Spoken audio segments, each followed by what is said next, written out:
Mommy, this kid's from Providence and he's on TV. Godzilla is so fire. Yeah. Take a shot. Hey, don't be no.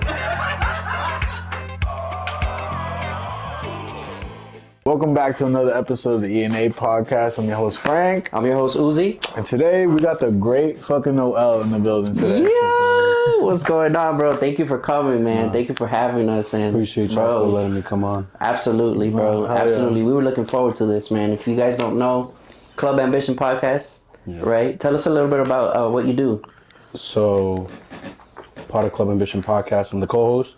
Been the co-host for about 2 years now. On top of that, I also like to write screenplays, stuff like that, movies, movie scripts. I also, I'm trying to think, I've done a bunch of things in my life, politically, socially, in the community. So I've just played a bunch of different roles. That's what's up, man. What are some stuff that you've written recently, like scripts and stuff like that? I'm actually applying to film school right now. Okay. Yeah, so I've been trying to, because I went to University of Rhode Island. I graduated with 3 degrees. Nice. Thank you, I appreciate it. Political science, philosophy, economics. So, you know, when I left undergrad, I always try to like figure out what I wanted to do. I originally wanted to go to law school, but I was like, I'm not gonna be a lawyer. Even though I went through that whole process, but like I just realized there's just nothing there. So I ended up doing film, doing production, and I'm like, oh, this is dope. But I enjoyed the writing component more than anything else. Mm-hmm. And part of film school is like, you gotta write 2 pilots.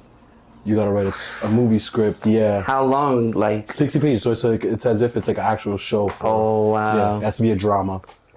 And, you know, as I'm writing, and my deadline's in December, but like even as I'm writing it, I'm like realizing, oh, this is really hard.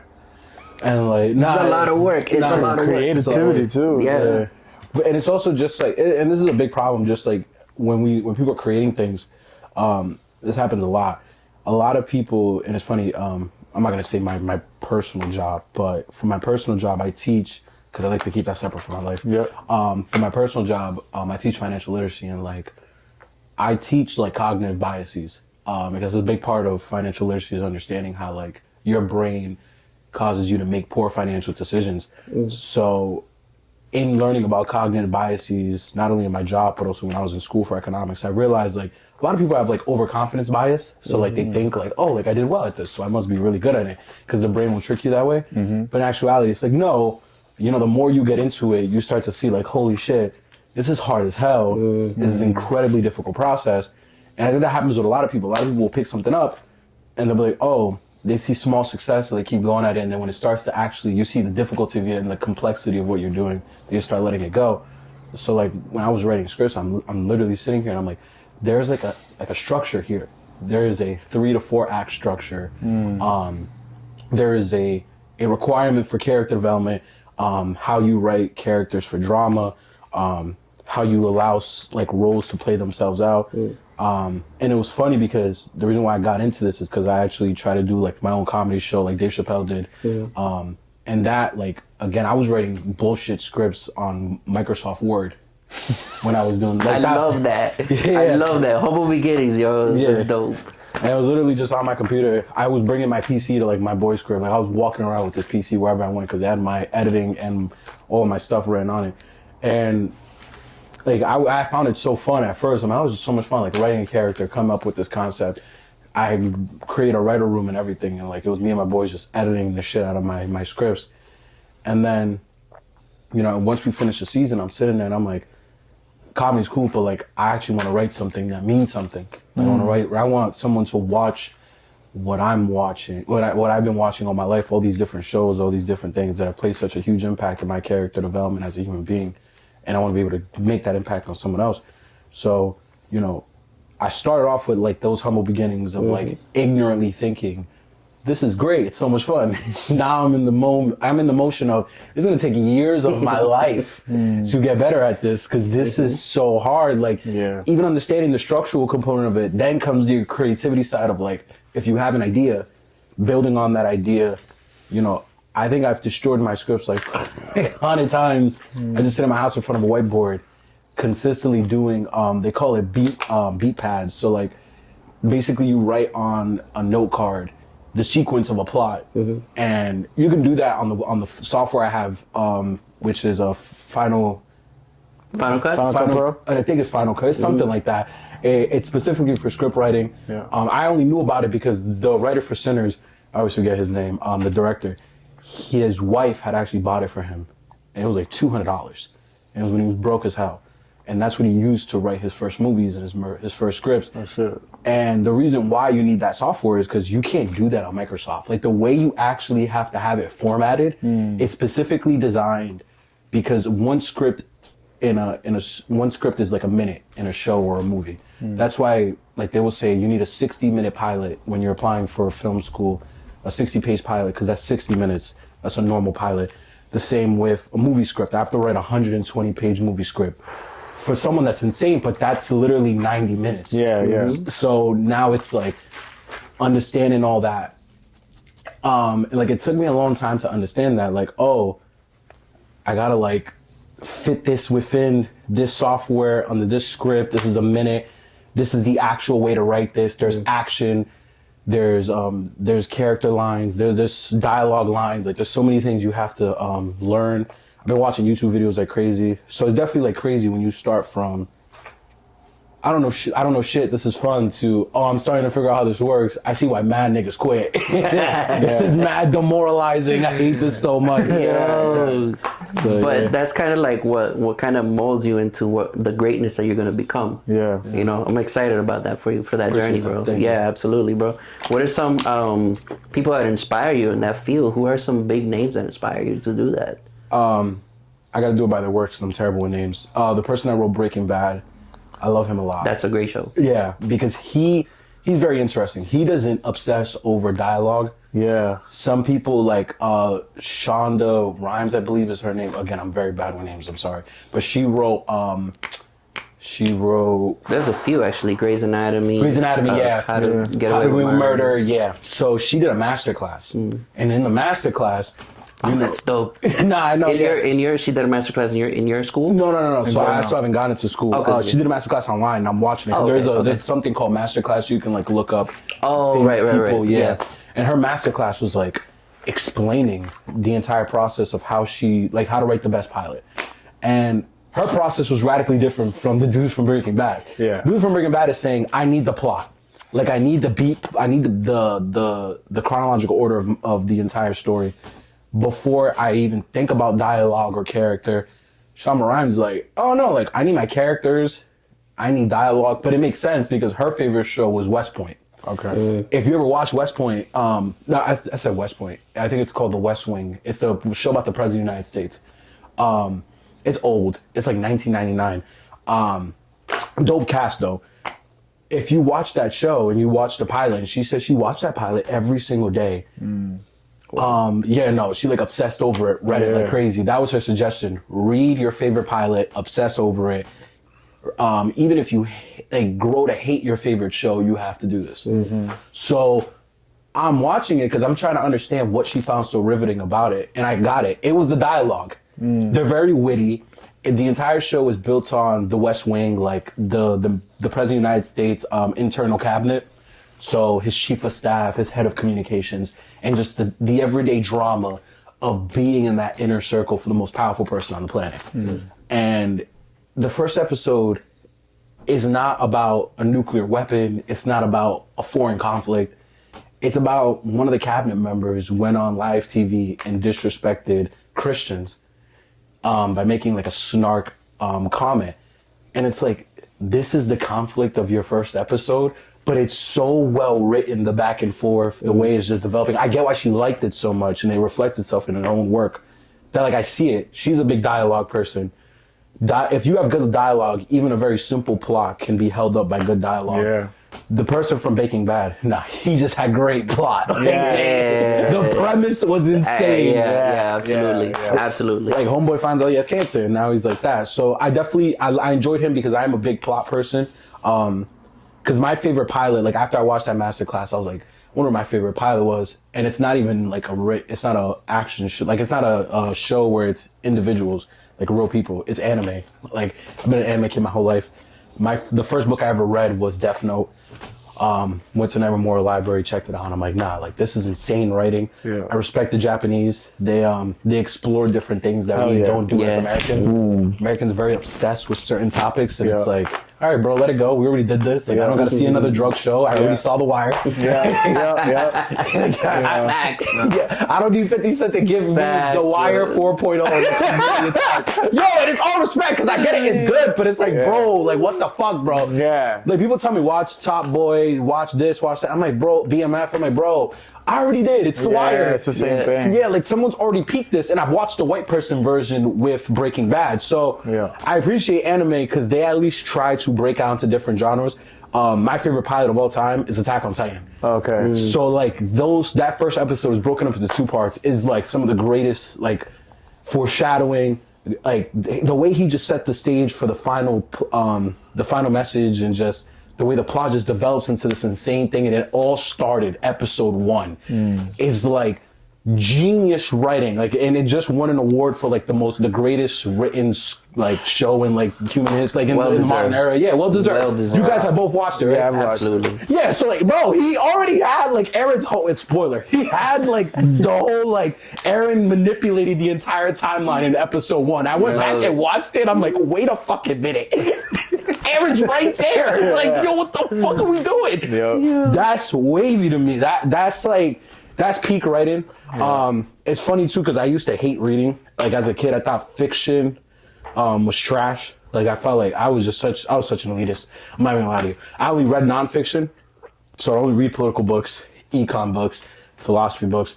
I never bothered to read fiction books and like story books. And then when I finally started to, I'm like, oh wow, this is like the most amazing thing ever. Like these are beautiful stories. Yeah. So it's definitely like, I have different people that have definitely influenced me, different things have influenced me. Like I've had books that influenced me. Ernest Hemingway, great influence. Don Quixote, who's another one. It's a great book.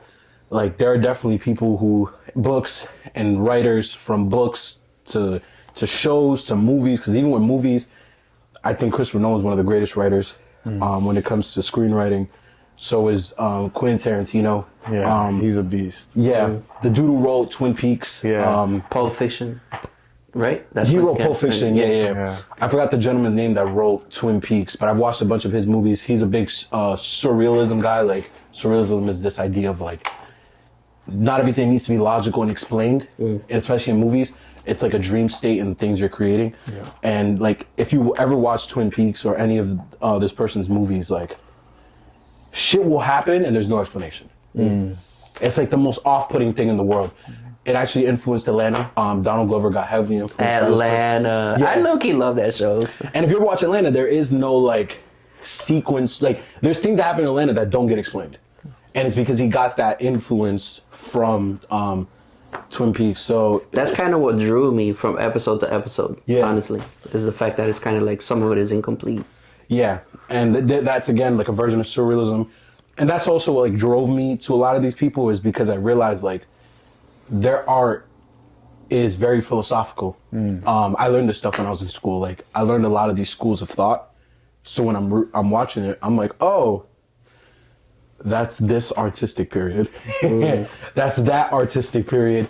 Because artistic period, what arises from an artistic period, it's the artistic period gives it to the philosophical movement, or the philosophical movement gives it to the artistic period. But like, you'll see this a lot. Van Gogh, Leonardo da Vinci, it doesn't matter what artist you're looking at.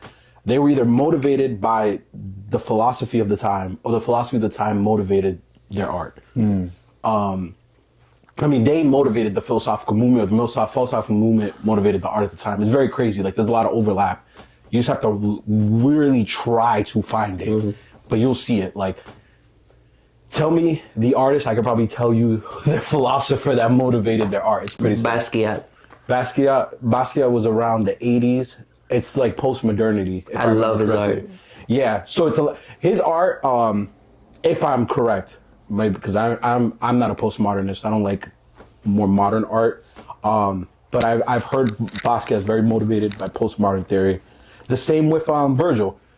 Virgil used to talk a lot about postmodernity, and postmodernity is just simply the idea that there is no definitive truth in the universe, and you start to see that in the art. You start to see very that in art. abstract, but what I like about it too is how it creates new ideas or new ways of seeing certain things, new angles, new colors, new shapes, that's what I like about it. And even with like abstract art, and this goes back to my original point of like, people will do something, but then they don't dive into it to really understand it. Like, I'm assuming you play the guitar. There are things that are fundamental to playing a guitar. It does not matter what artistic form it is. There is something fundamental about it. So I'll give you an example.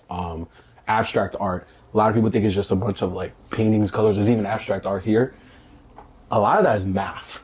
Like abstract art in the modern era. I remember I was talking to an abstract symmetry. artist. It's a lot of like angles and stuff and like mathematical things. And I'm like, oh, there's still a purpose here. Yeah. I'm just not hip to it. Yeah. I just don't know what it's not just getting a paper, it's just splatting the paint. And I think, and this is why I personally have a beef with government, especially this current administration and the way they just deregulate art, because what ends up happening is there's a lot of talented and artistic people who are not getting proper guidance on the foundations of art. So I think that's why a lot of the art we're seeing feels sloppy. It feels misguided. It feels like it doesn't have direction. And it's because you can see the talent there. It's just we've deregulated these programs.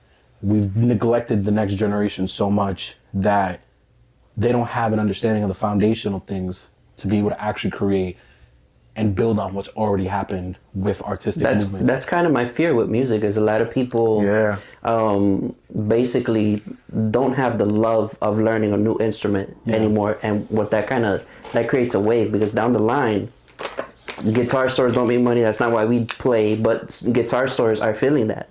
There's phases in their quarters where they lose, because people aren't learning, they don't want to learn, they don't want to play.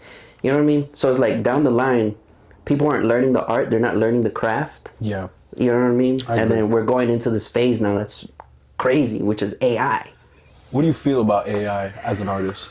I think it's useful for certain things. It's a tool, It's a good tool. You gotta know the rules. But it takes away from being creative sometimes. There you go.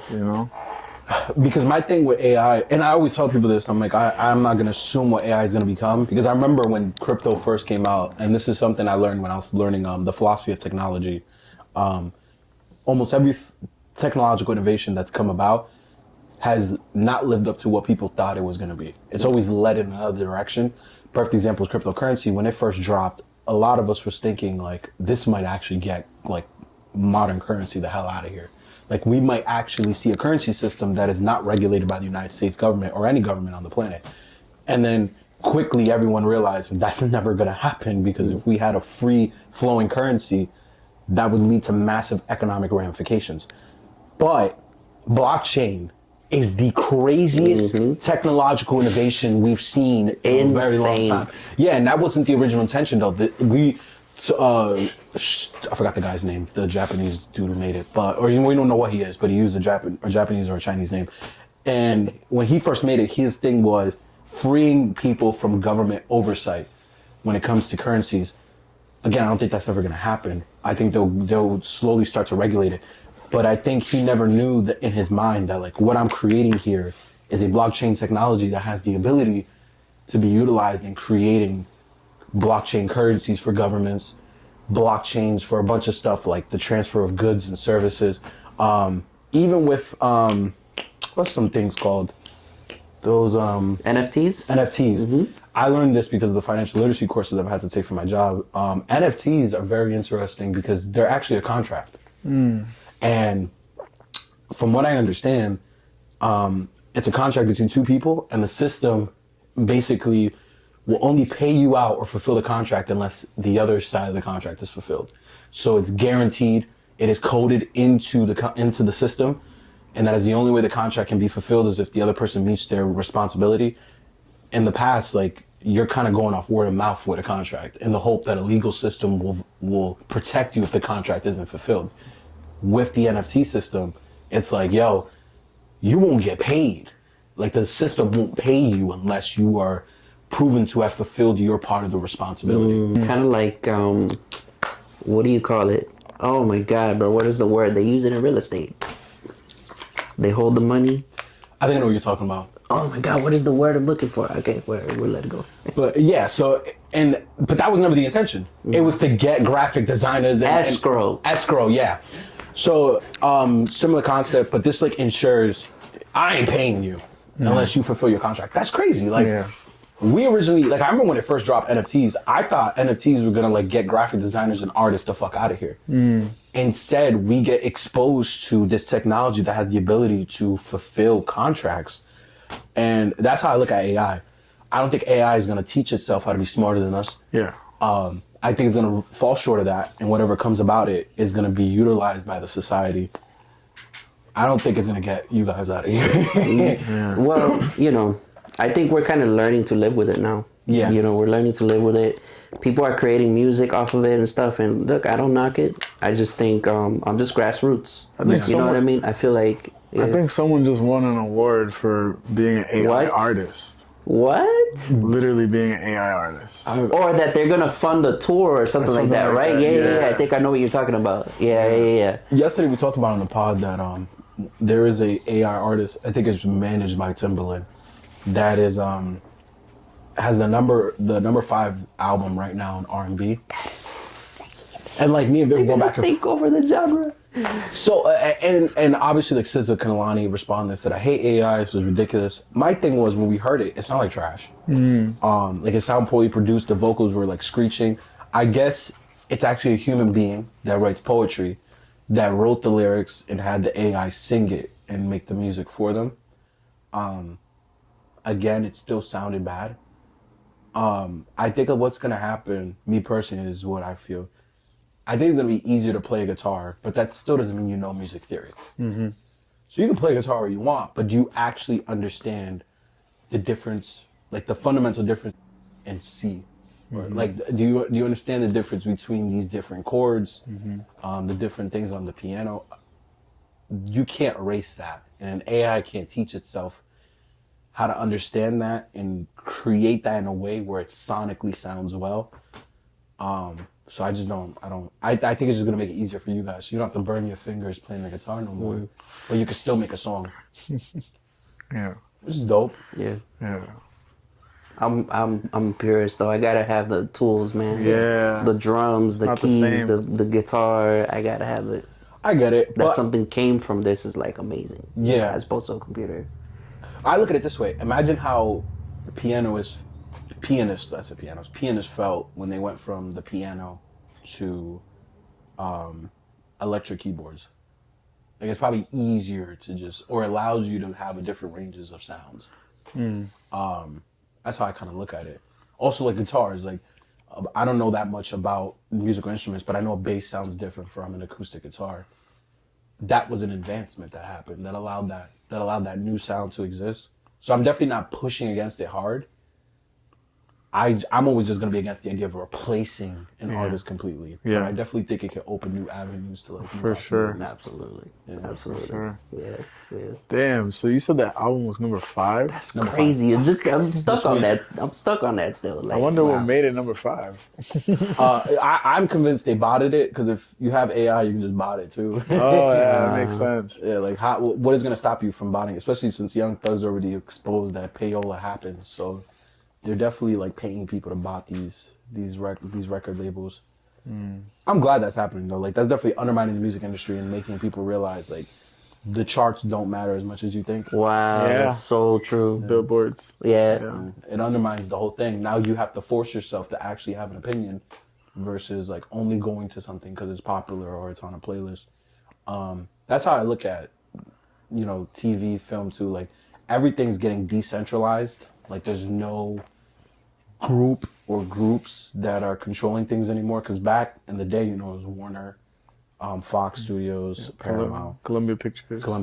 But like that's disappearing quickly. Like I can make an independent film tomorrow. Yeah. I just got to crowd surf it, find the actors, I can rent the equipment from a website. Yeah. It's the same thing with TV shows. Like Apple TV is putting out better shows right now than HBO. That's freaking insane, bro. We here, yo. Yeah, like We're here. and that's really what it is. And it all started with companies like Netflix and like these like independent streaming companies that just that built themselves up from the ground. That have been like really like challenging the system. So I think it's across the board you're gonna see it. There's definitely gonna be a lot of shit coming out from different groups of people that you wouldn't expect. Is that something that you want to do? Like create your own film company? Production company, film production? Noel Flicks. Yeah. I know like a lot of people are big on ownership. I'm a firm believer in you can't skip the line. So like, and this is something my generation stinks with a lot. I'll give you a perfect example. Joe Budden has his network. Joe Budden spent like the last 25 years trying to build up his career. So, for him and where he is right now in podcasting, that took like 10 years. And that was also the sweat equity of a rapper career that was like 12 years long. Plus his time in Jersey City before he blew up in 2003 because of Pump It Up. You can't ignore that. So for me to sit here and say, oh, I who have never written fully written a movie script yet, I who like haven't put it in full production, I can't even think about something like that. I have to take the steps to get there. Because I could make a movie, it could be great, it can win an award. Hey, I could win an Academy Award one day or Emmy. And I could sit there and be like, hell no, I'm not owning that shit. Hell no, I don't want a production company. Hell no, I don't want to do none of that. Like, I feel like a lot of times people will skip the steps because it sounds very interesting. Yeah. But, I feel like it is with school. I take everything like I do with school. You got to be a student of what you're doing, number one. And you got to take the baby steps with that. So you don't start at a 400 level course when you're in school. You start at an introduction course with 150 other students. And if you notice, like as you go up in school, like as you get from freshman to sophomore to senior, you're going to smaller and smaller classrooms. The material is becoming more condensed. It's becoming more specific. You're starting to define yourself. I think that's what everything in life. I don't even have a genre that I specialize in. You feel me? Like that. I'm still like trying to figure it out. I'm still young. I'm 26. So I just know if I keep going, like Kanye said, it's three beats every day for 3 summers. Like you have to consistently put in that work ethic. Wow. Yeah, like that when he said that on College Dropout, I'm Mind like, blown. Yeah, it was crazy. It was dope, and like I truly believe that you will find your steps as you go. I think you will always pigeonhole yourself, and this is just me speaking from a place of faith. I think you start going against God the moment you start having like these very large dreams, and you ain't even walked out the house yet. Cause it's like I love that. I love that you said that. yeah, cause there's a lot of people like very specific large dreams. It's like, oh, I'm gonna specifically do this, this, and this, and it's like for some people it works out, and I feel like we take that as the norm. But it's like even in the Bible says like things are gonna happen beyond our understanding, and I put that in that category of like that's beyond our understanding. There's things that it's not meant for us to understand why it happened, but I understand the blueprint will always be. You Take get action. Yep. Take it a day at a time. You figure it out as you go, and you take it out of your hands. And I feel like a lot of people just aren't willing to do that. And they see something, they cling on to that idea, they make it their idol. And Becomes their identity. Yeah, and it's like that goal or that specific thing, and they just can't let it go. That's why whenever I tell people like what I want to do, I never say, oh, I want to make a big movie, or I want to make a crazy TV show. I want this award or that. Now, I'm not saying any of that. I'm saying, listen, I want to be the best writer. This is me being egotistical. I want to be the best writer of my generation. And whatever capacity that looks like, whatever God decides it to be, but that's the goal. That can mean anything. And that can take you anywhere. And it just opens you up, and it opens you up to the idea of you gotta then work at it every day. You have to read as much as you can. You have to write as much as you can. And I can't lie to you, like, the people who tell you, oh, I love what I do, that's why I keep doing it, that's such crap. The idea that you're gonna love something every day you do it is such bullshit. There's a process you go through where you're gonna fucking hate it until you fucking love it again. Exactly. Yeah. And that's what keeps you going, and it's just having the consistency with it. Like, consistency isn't you show up the same every day. Consistency is you put in 100% with it, whatever 100% was that day, and you just keep doing that. And again, I think people get pigeonholed with an idea. That's what deters them. That's what derails them.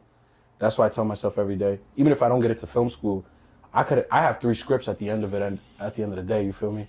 that's 3 scripts I can email to a shit ton of different production companies and be like, hey. And it's really that simple. Like, it can be an email. It could be going to a seminar, there's like writer competitions you can apply to that I'm getting ready to like send my stuff out to once I'm finished. Let's go. Like, there's so many different, I appreciate it. Like, there's so many different things you can do. I feel like, again, a lot of people make things their idol. It's like, oh, I have to have this. And that's something I used to do a lot with people, with things, with events. And I realized it's like, no, have a general want, pray to God for it, and just work towards that and go at it every way you can until something works out. I love that. Hell yeah. That opens up your world. I like that. You ever had people come at you for something you said on your podcast? Things I've said that people have gotten upset about, a bunch of shit. But people ain't real. Like, I've noticed this a lot. Someone can disagree with you and not tell you to your face. Yeah. But I think that's everything in life. Like, you could probably think of a moment with someone, like, says someone disagreed with you, they just didn't tell you. I feel like that's happened a lot of times. Like, I could see it on their face, like, you don't fuck with me. Yeah. You don't like me. Yeah, you don't want anything to do with me. It's all over your body language. Some people outright like make like a slick joke. I personally don't care. Yeah. I've never personalized it, you know. Yeah. How did you come up with that character? I see the blonde wig, the white skin. Yeah, so for the Unhinged show, for those who are watching that have never seen it before, it's like Dave Chappelle comedy skits. Every episode has a theme. We did 5 episodes. Everyone is relating to modern society, and it's a specific theme in modern society. So for that one, we did hyper-consumerism. And the whole idea of that theme was that like in modern society, like, we're just consumers. It's this overwhelming consumption through the ability of going on your phone and just ordering some shit. So when it came to that character, and this is the thing, like, I just be coming up with shit. Like, I just wake up and be like, fuck it. That one, the idea was to rip at independent journalists, which is funny because I'm considered an independent journalist. But that's the ironic part about it. But like, it was like that Twitter, because I think these niggas are such fucking nerds. Like, the dudes who are on Twitter just saying bullshit facts, like just spreading false news, especially, they're usually Republican too, like those hardliner, like, Jeffrey Epstein type of like independent journalists on Twitter. My God, every time they tweet, I just want to say in my head, you fucking nerd, like, shut up. Yeah. Like, you're such a fucking loser. You probably live in your mom's basement. Yeah. Like, I can just tell you have no aura. You're just a dweeb. So when I wanted to like create a character that truly reflected the disdain I have for like independent journalists who just spew fake bullshit on Twitter all day, and I came up with that character, Stephen Jones. And he's just such a fucking nerd, and he's such a loser, and it's like, it was just me just hating, honestly. Like, sometimes you just gotta hate. That's my hater character. Like, that was me hating personified. But I truly enjoyed him. He was one of my favorite ones, because like, it truly just reflects what these people would be like in real life. Like, a lot of the people who talk big on the internet, that's why I never really care what people say about me. Mm-hmm. It just gets exhausting having to constantly deal with it. Yeah. But like, when it comes to what they're actually saying, I just laugh at it, because it's like, bro, you're not talking to me like that in real life. No one is actually gonna tell me how they feel in real life.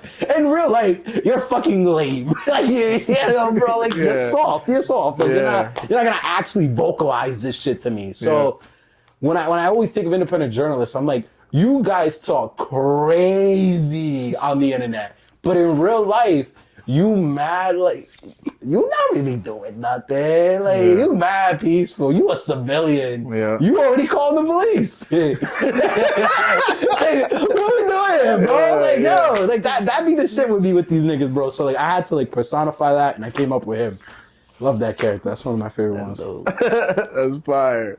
I want to get into some quick segments on like your take about certain topics I want to bring up. Okay. You can either say a yes or no answer, or you could give like a quick explanation of your take, but there's going to be like a couple topics. And if you don't want to answer them, you could just be like, I don't want to answer that. Okay. All right. So is OnlyFans a form of prostitution, or are there two fundamental differences? It's a form of prostitution. So, It's touchy. Created by a man, by the way. most things are. This is my thing with OnlyFans. So I personally am against making prostitution illegal because I know it's going to happen anyway. What ends up happening is a lot of time. Well, here's the thing. This is where the line gets weird. So I know that if you make it legal, it can get safer. But if you make it legal, then it's more accessible. And I think it's kind of one of those things where it's like, should that really be someone's first life decision? Like, there are girls turning 18 immediately making an OnlyFans. And I think that also contributes to pedophilia. Because it's like, damn, bro, day one, you already here? That means you already were watching her. You were waiting for her to finally do this. And they're still kind of pubescent, whatever you say that word, in that moment. So it's like, it could definitely lead to a very problematic situation if we legalize it. But it is prostitution. Like, it's definitely prostitution. It's a legal form of prostitution. I just don't know how I feel about...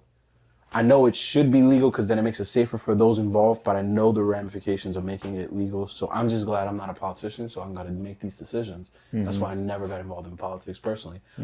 But it's definitely like, it's a touchy subject because on one side, I get the call for legalization. On the other side, I'm like, I get why people don't really want to support this, why they think OnlyFans should be deemed prostitution and not be allowed to exist on any platform. So I get both sides of the argument. Yeah, I kind of feel like some people go into it too. You hear this a lot too. They think they're gonna make millions, and really, they don't. Yeah. They think they're gonna like make all this money, and it's not like that.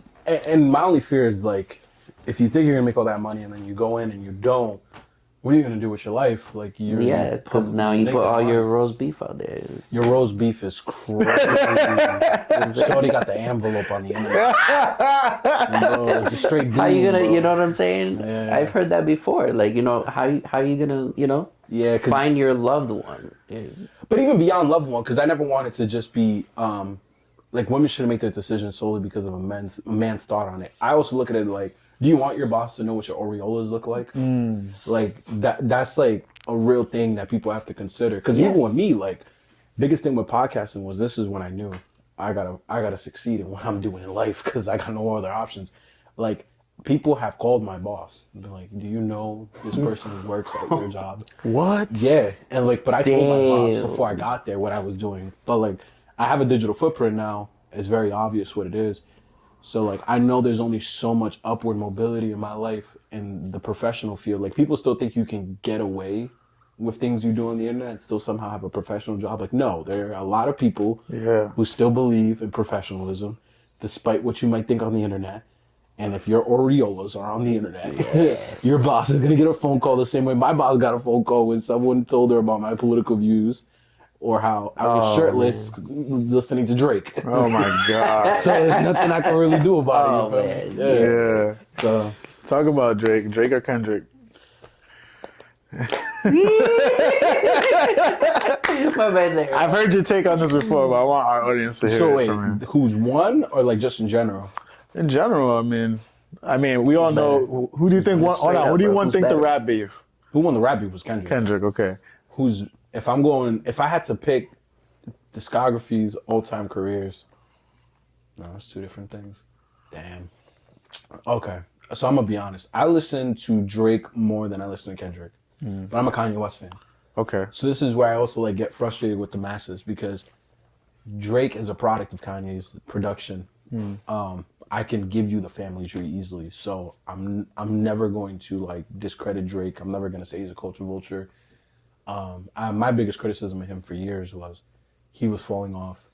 He's giving me like playlist albums. So right now it's Kendrick. I'll take Kendrick over Drake right now.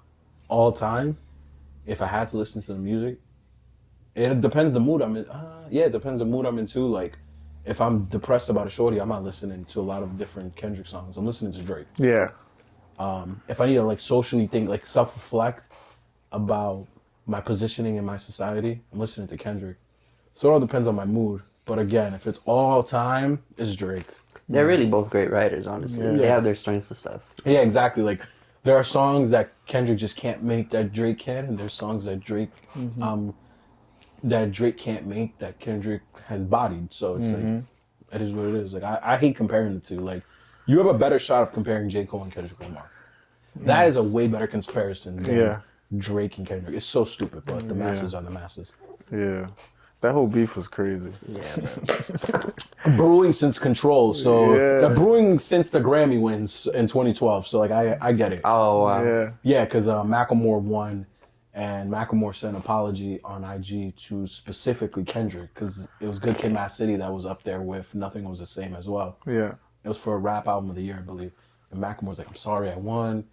I apologize to all the other people. You know, I'm sorry, Kendrick. He didn't mention Drake though. Drake gets pissed, goes on Angie's show. I think she was at Hot 97 at the time.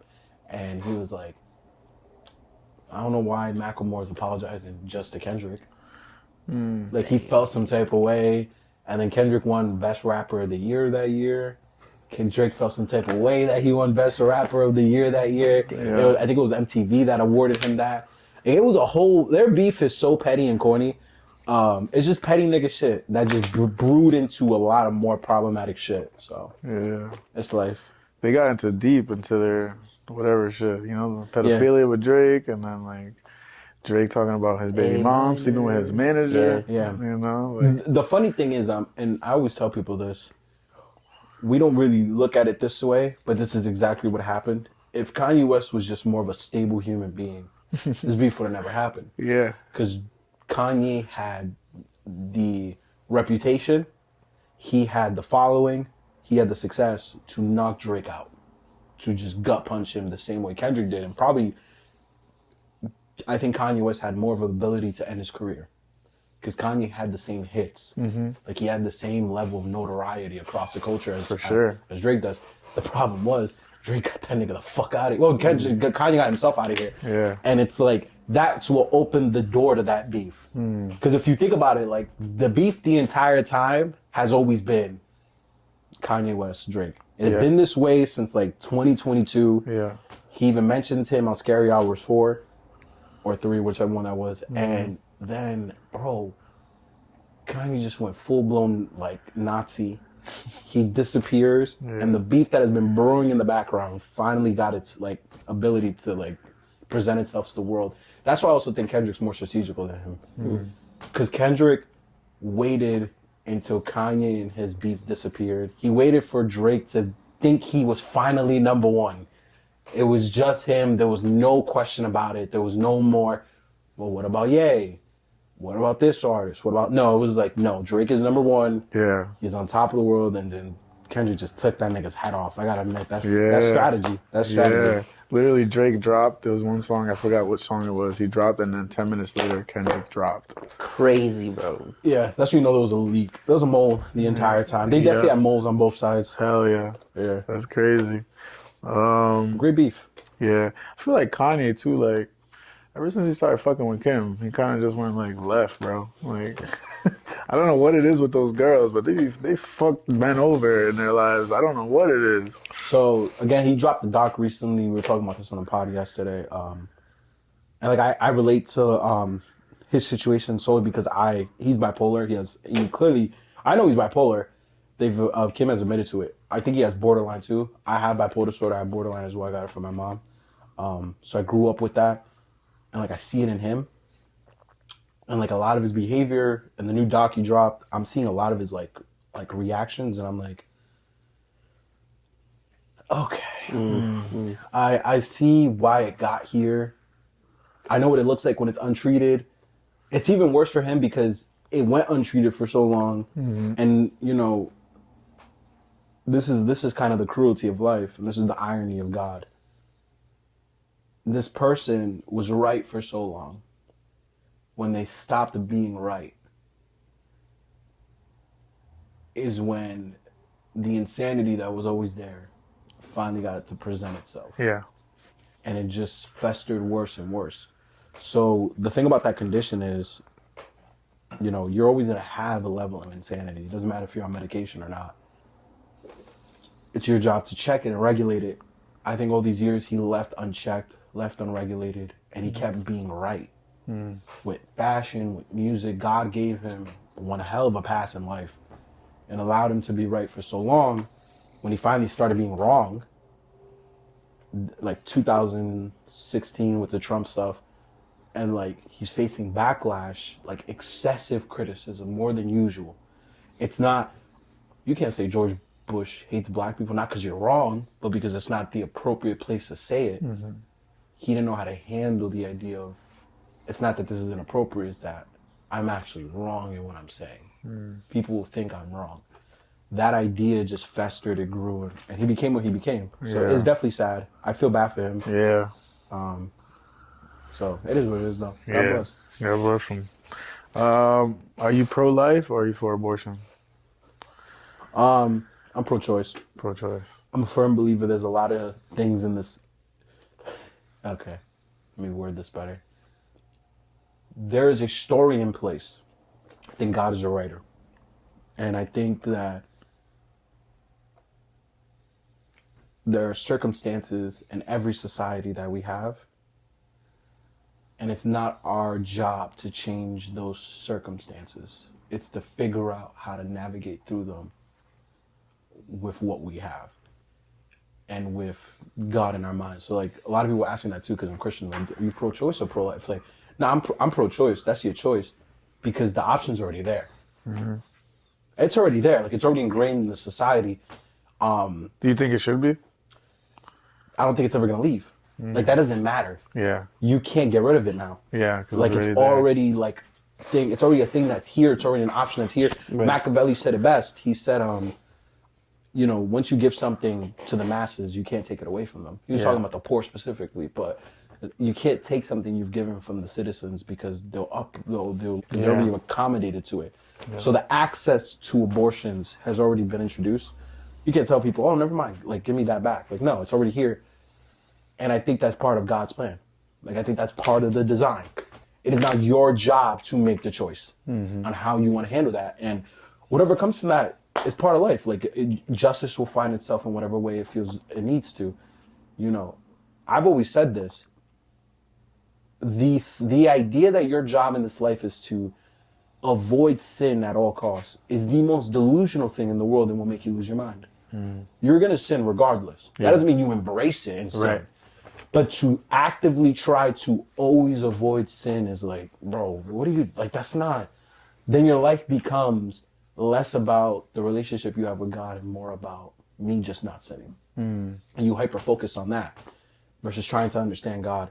And I think that happens to a lot of people where it's like, I'm following these rule books. You're treating the Bible as a rule book and you're just trying to not break the rules versus understanding the relationship component of it. Yeah. So that's why I always tell people, like, don't treat this life thing as like a rule book. Like you feel like you have to fight abortion because it's part of the rule. It's like, no, create a lifestyle, present that lifestyle to others. You live in Babylon. We all live in Babylon. That's what the Bible says. You're all living under Babylonian rule, regardless of what generation you're in. Find a way to navigate through that. There's too many people trying to change Babylon. That ain't happening. Yeah. You're never going back to Israel. Like none of us can go back to Israel. You are going to accept you're in Babylon and you have to find a way to navigate in Babylon. There's just so many people obsessing over the context that they live in. And I'm like, no, stop trying to avoid sin. Find a way to live in this sinful world and find peace with the idea that you're going to sin and find a way to forgive yourself for that and others for it too. Yeah. I love that. Hell yeah. What did you hate most about Celtics losing to the Knicks this season? Yeah. That was crazy. That was crazy. Yeah. That was crazy to bring up like that. Like, I'm in mass too. Like how you worded it. What did you hate most? Yo, like, what the hell? Like, are y'all from New York? Why y'all be riding for the Knicks for? Bro, you know what my thing is, bro? Yeah. What I hate the most is that they lost to the Pacers. Yeah. Because the Pacers they weren't as good as you. I know. And the second thing I hated the most was the Knicks shouldn't have won. No, the Celtics should have won the finals. And I think Vegas had them winning.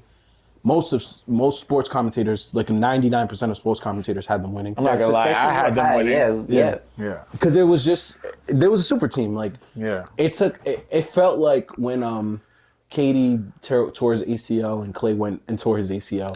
It felt like that year where like everything went wrong. Yeah.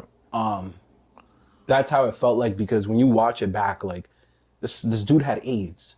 Like Porzingis, I swear to God, had AIDS. And like, bro, there was a rumor going around Boston.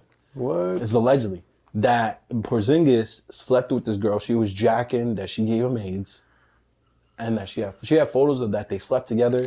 And she showed, I don't know why she exposed her medical history like this, but That was the game that they were saying that he had he had the respiratory problems. And we were like, how do you randomly have respiratory problems if it's not COVID? Oh, People thought it was COVID. Now Yeah. I remember. Now it's coming back to me. But it's like he kept testing negative, so they're like, oh, it's AIDS, because a prime symptom of AIDS is respiratory issues. Oh shit. So I'm like, this dude has AIDS. And I'm like, wait, what the hell? Like it was such a random respiratory issue that we couldn't understand. Drew Holiday was playing like shit. Yeah. Then Jason Tatum tore his ACL.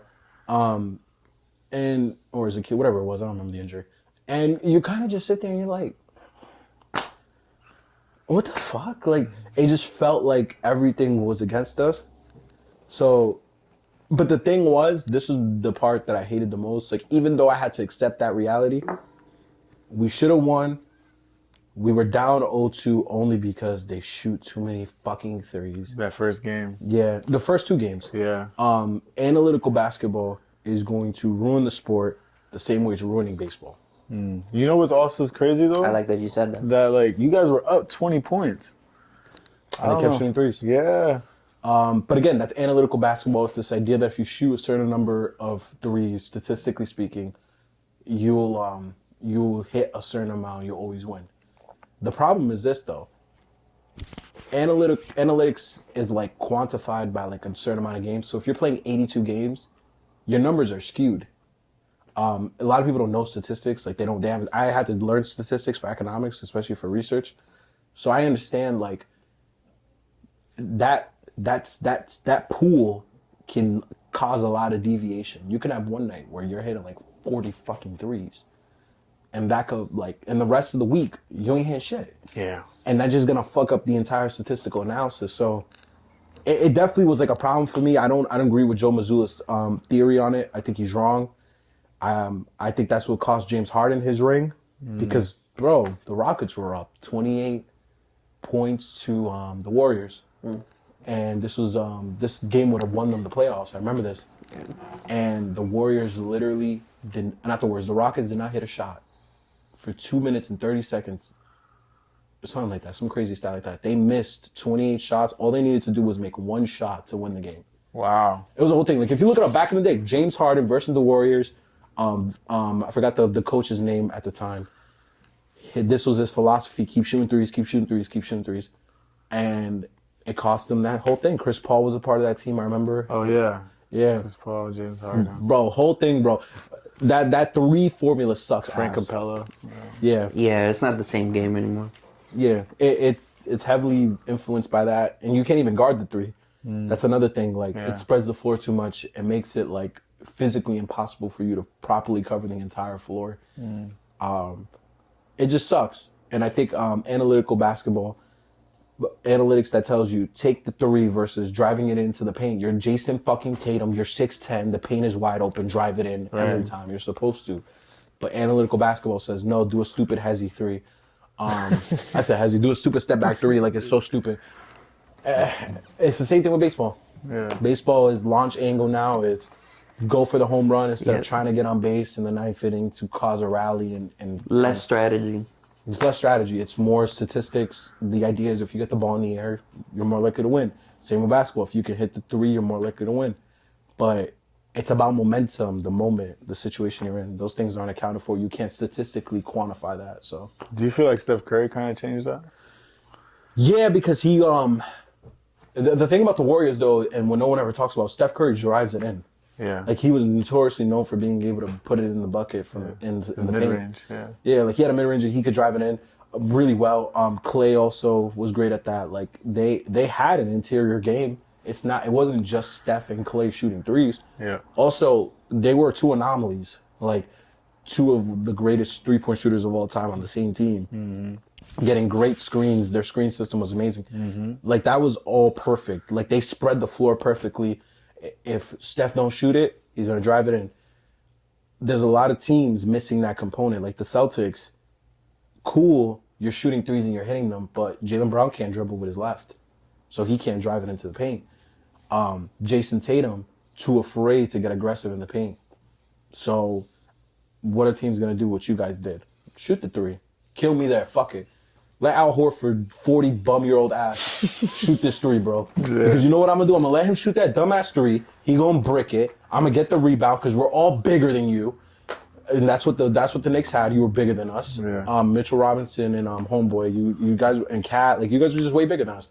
Getting boards, OG. Yeah, OG. Yeah, like, you guys were way bigger. You were able to get offensive boards like crazy, defensive boards. So it was a whole mess, bro. It's terrible scheming. God bless. Yeah. I think Joe was, I mean, I say that. Say it, you know. Nah, because you might have him on the podcast, That's why right? I can't say that. Yeah, I'm not gonna. Joe Mazzulla has 2 more years to prove to me that he can win. That's what I'm gonna say. I'm gonna leave it there. Yeah. You got 2 more years for me. You guys won 2 years ago, though, right? Was it 2 years ago? Yeah. Yeah.